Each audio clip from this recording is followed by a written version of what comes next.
मित्रों, महाभारत की ठीक तरह से शुरुआत राजा शांतनु की कहानी से होती है। राजा शांतनु के पुत्र भीष्म पितामह थे। आओ जानते हैं कि किस तरह राजा शांतनु के कारण कौरव और पांडवों के कुल का प्रारंभ हुआ। किन 3 शर्तों ने इसमें महत्वपूर्ण भूमिका निभाई। इक्ष्वाकु वंश में महाभिष नामक राजा थे। उन्होंने अश्वमेध और राजसूय यज्ञ करके स्वर्ग प्राप्त किया। एक दिन सभी देवता आदि ब्रह्मा जी की सेवा में उपस्थित हुए। वायु के वेग से श्री गंगा जी के वस्त्र उनके शरीर से खिसक गए।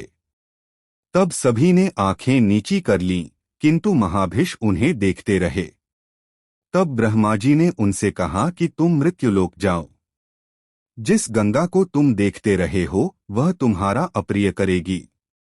इस प्रकार महाभिष का जन्म राजा प्रतीप के रूप में हुआ। प्रतापी राजा प्रतीप गंगा के किनारे तपस्या कर रहे थे। उनके तप, रूप और सौंदर्य पर मोहित होकर गंगा उनकी दाहिनी जंघा पर आकर बैठ गईं और कहने लगीं, राजन, मैं आपसे विवाह करना चाहती हूँ।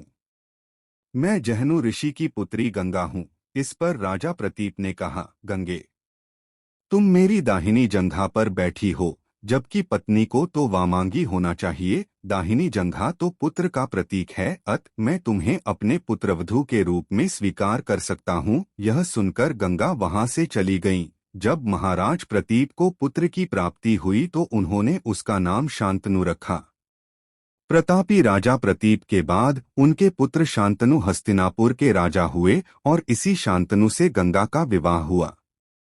विवाह के वक्त गंगा ने शर्त रखी कि आपसे जो भी मुझे पुत्र उत्पन्न होगा उसका मैं क्या करूंगी, इसके बारे में आप जिस दिन भी सवाल पूछेंगे मैं पुनः स्वर्ग लौट जाऊंगी।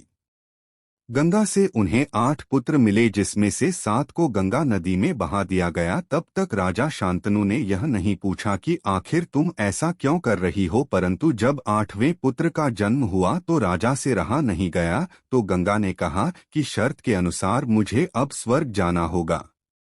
यह 7 पुत्र 7 वसु थे जो श्राप के चलते मनुष्य योनि में आए थे, तो मैंने इन्हें तुरंत ही मुक्त कर दिया और यह 8वां वसु अब आपके हवाले।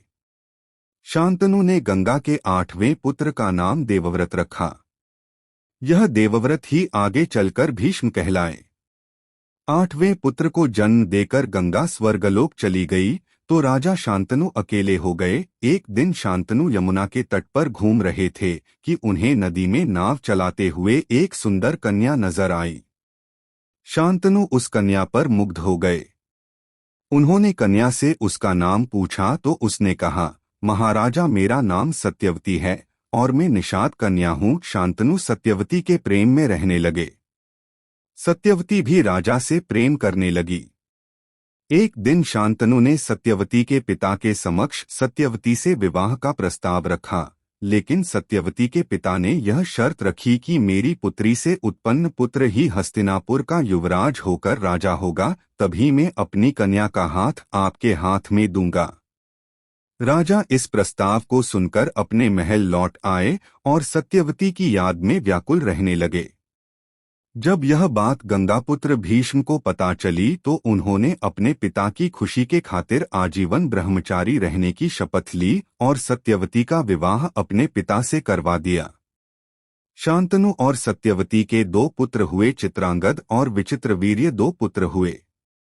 चित्रांगद की गंधर्व युद्ध में मृत्यु हो गई और विचित्रवीर्य का विवाह अंबालिका और अंबिका से हुआ। विचित्रवीर्य को दोनों से कोई संतानें नहीं हुई और वह भी चल बसा। तब ऋषि वेदव्यास के कारण अंबिका और अंबालिका के गर्भ से यथाक्रम धृतराष्ट्र और पांडु नाम के पुत्रों का जन्म हुआ। सत्यवती धीवर नामक एक मछुआरे की पुत्री थी और वह लोगों को अपनी नाव से यमुना पर करवाती थी। एक दिन वह ऋषि पाराशर को अपनी नाव में लेकर जा रही थी। ऋषि पाराशर उससे आकर्षित हुए और उन्होंने उससे प्यार करने की इच्छा जताई। सत्यवती ने ऋषि के सामने 3 शर्तें रखी।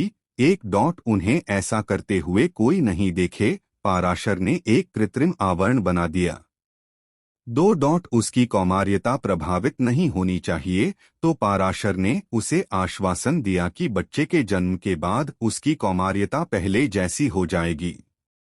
3 वह चाहती थी कि उसकी मछली जैसी बदबू एक शानदार खुशबू में बदल जाए। पराशर ने उसके चारों ओर एक सुगंध का वातावरण पैदा कर दिया। सत्यवती और पराशर ऋषि के प्रेम के कारण महान महर्षि वेद व्यास का जन्म हुआ। कहते हैं कि वेद व्यास ऋषि के कारण ही धृतराष्ट्र और पांडु का जन्म हुआ है। उम्मीद करते हैं आप सभी को वीडियो पसंद आया होगा। पसंद आया है तो लाइक करने के साथ साथ चैनल को सब्सक्राइब करना मत भूलिएगा। Thanks for watching.